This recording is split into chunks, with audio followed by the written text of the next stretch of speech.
A kidnapper seemingly wants above all to teach his victims a lesson in Know Your Enemy, a three-hander set in a trendy Los Angeles living room. The directing debut of Randy Feldman, it marks quite a turn towards serious-mindedness since the screenwriter's highest-profile effort, the 1989 Sly Stallone, Kurt Russell cop flick Tango and Cash. Three capable actors bring enough life to a script that could easily be staged as a black box play, discouraging viewers from writing the material off as a none-too-deep bit of culture clash moralizing. Their commitment is such that, even after the film takes some rather far-fetched turns, viewers may care about a tragedy they've long guessed is inevitable. Nora Jane No One and Maury Sterling are Chantal and Daniel, bougie Angelinos with little more on their minds than how Chantal can keep better track of her sandals.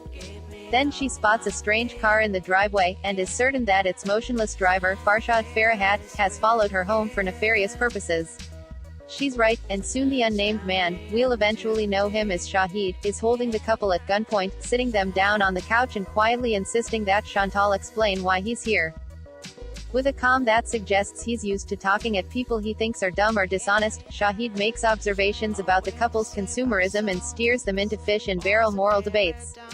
He takes his time making points and employs a couple of unlikely, threatening but not violent tactics, trying to nudge them into admissions of racism.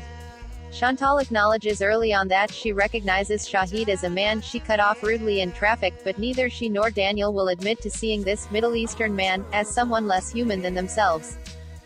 Act 2 finds Chantal making inroads, getting her captor to hint at the sources of his quiet rage. In flashbacks, we learn more than she does, but being kept at bay by a man who never drops the pretense that he might murder her boyfriend or any neighbor unlucky enough to drop by. The twitchy, highly medicated woman is talking for her life, but no one works to make us believe she actually cares about whatever has made Shahid overreact so drastically to a breach of traffic etiquette. After Shahid menacingly invites his prisoners to test his willingness to harm them, the tables turn pretty definitively at the start of the third act. Chantal's response at this juncture proves Feldman no longer cares about convincing us we're watching a real interaction, but simply has fallen in love with talking things through.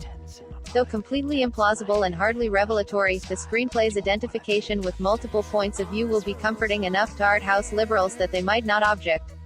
It would be nice, wouldn't it, to see the privileged white lady become friends with the Iraqi who has sought a better life in a society that demeans him? Yes, it would. Don't hold your breath.